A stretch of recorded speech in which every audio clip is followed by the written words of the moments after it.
नमस्कार, आप देख रहे हैं भारत 360। आपके साथ मैं हूं जीनत सिद्दीकी। हमारे देश में कुछ लोगों के साथ शायद कोई मेंटल प्रॉब्लम हो सकता है, या तो फिर उनके पास कोई काम नहीं, इसलिए वो तनाव बढ़ाते हैं और इसमें कुछ अधिकारी भी शामिल होते हैं। फतेहपुर की बात करते हैं। यूपी के फतेहपुर में भयंकर बवाल हो गया।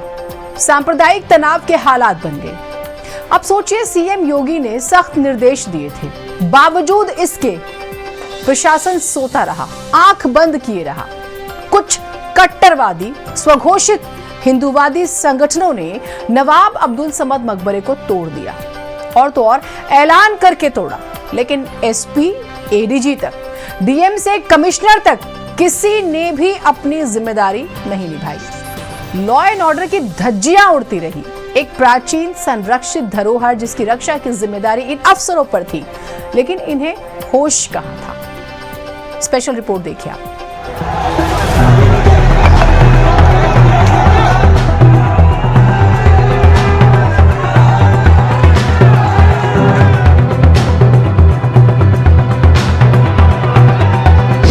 पुलिस प्रशासन को पता था, जिला प्रशासन को पता था। हिंदू संगठनों ने चीख चीख कर कहा था, मकबरे पर हम जल चढ़ाएंगे।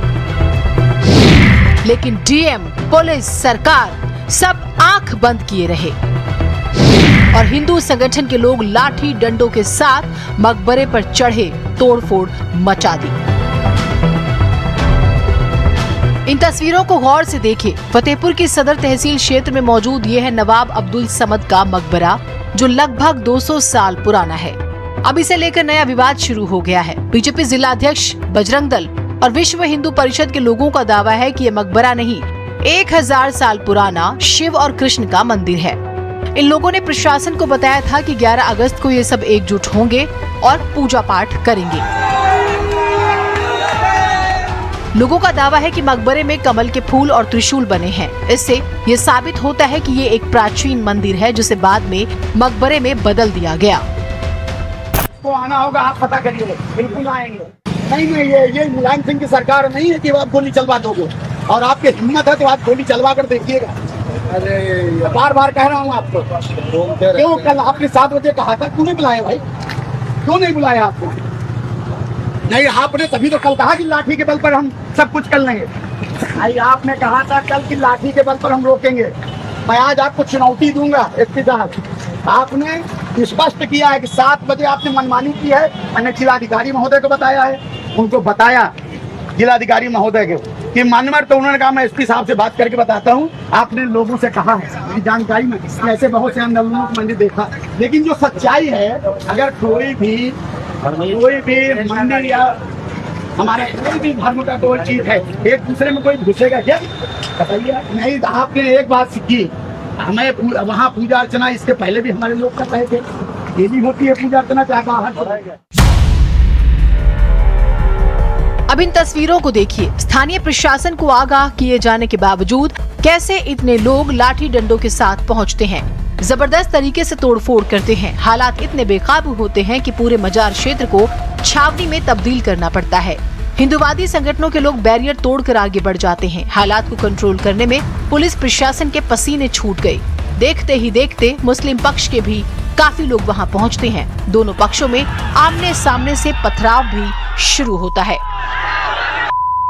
कुछ दिनों से ये हिंदू संगठनों ने मांग की कि यहाँ उनका शिव मंदिर भी है, जिसको लेकर आज हिंदू संगठन के लोग जो है यहाँ पर आए और इन्होंने जो है बैरिकेडिंग तोड़ते हुए मंदिर के ऊपर मकबरे पर चढ़कर जो है कुछ उत्पाद भी किया, उपद्रव भी किया। लेकिन मौके पर मौजूद पुलिस ने उनको जो है खदेड़ा। यहाँ पर हिंदू संगठन के लोग भी खड़े हुए हैं, जो हाथों में जो है भगवा झंडे लिए हुए खड़े हुए। और वहीं दूसरी तरफ मैं दिखाना चाहूँगा कि समुदाय विशेष के लोग भी जो है वो पीछे खड़े हुए हैं, वो अपनी दूसरी तरफ से जो है नारेबाजी लगा रहे हैं और हल्ला भी मचा रहे हैं।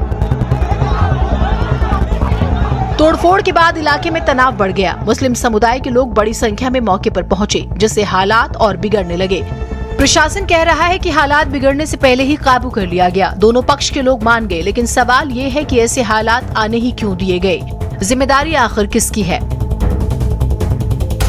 यहाँ पर अभी अलग अलग समुदाय से काफी सारे लोग आए थे, लेकिन करके उनसे सबसे बात की गई, उनको आश्वासन दिया गया कि किसी प्रकार से कानून व्यवस्था को प्रतिकूल रूप से प्रभावित नहीं दिया जाए। सब लोग आश्वासन को सुनकर धीरे धीरे करके चले गए हैं। अभी यहाँ पर कानून व्यवस्था की स्थिति सामान्य है। अभी हमारी प्राथमिकता ये है सबसे पहले कि शांति व्यवस्था बनी रहे और लोगों में कॉन्फिडेंस रहे प्रशासन के प्रति, इसलिए हम लोगों से बातचीत भी कर रहे हैं और सभी लोगों ने भरोसा जताया है प्रशासन की प्रति, इसीलिए वो वापस भी चले गए। तो मेरी आपसे भी सबसे अनुरोध है कि कोई अफवाहें ना, मतलब अफवाहें लोग हो सकता है फैलाना चाहें तो उनके खिलाफ कार्रवाई करेंगे, लेकिन आप कोई माध्यम नहीं। क्या प्रशासन की चूक कहेंगे जो इतना बड़ा माहौल खड़ा? अभी आपके साथी को ही कि हम लोगों ने यहाँ पे लगे हुए थे और वो लोग सर्किट हाउस से यहाँ चले, उनको अंततः यहाँ पर आके कंटेन किया गया। हम और डीएम साहब भी समय से आ गए थे और उनको समझा बुझा करके जिस भी तरीके से उनको पीछे किया गया। दोनों पक्षों के लोग अपने अपने इस समय घरों में है, पुलिस फोर्स यहाँ तैनात है, मौके पे स्थिति सामान्य है।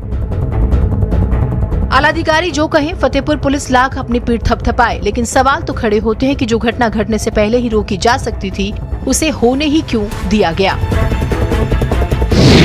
जानकारी के बावजूद कैसे हुई बड़ी लापरवाही, सूचना के बावजूद क्यों जुटने दी गई इतनी भीड़, क्या प्रशासन जानबूझकर तमाशबीन बना रहा, मकबरे में किसकी शह पर की गई तोड़फोड़, मकबरे में तोड़फोड़ कोई संयोग था या फिर किसी तरह का प्रयोग। समाज बटे, नफरत फैले, दूरियां बढ़े, तभी राजनीति में वो कामयाब होंगे।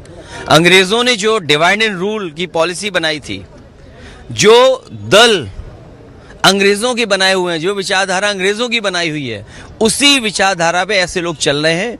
वो नफरत पसंद करते हैं, दूरियां लाना चाहते हैं समाज के अंदर। और केवल फतेहपुर नहीं, फतेहपुर में पहली बार नहीं हो रहा है, इससे पहले भी कि नक्शा पास नहीं है या कोई इलीगल कंस्ट्रक्शन हो गया है, उस पर एक मस्जिद गिरा दी गई, हेरिटेज मस्जिद।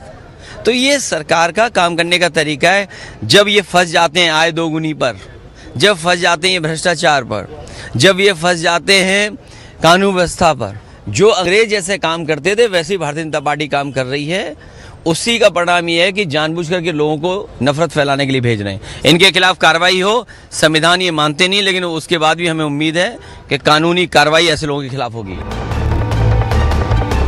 कभी कभी लगता है देश को किसी की नजर लगी हुई है, विकास के सिवा केवल विवाद पर एक बहुत बड़ी आबादी का फोकस रहता है। ब्यूरो रिपोर्ट, भारत समाचार।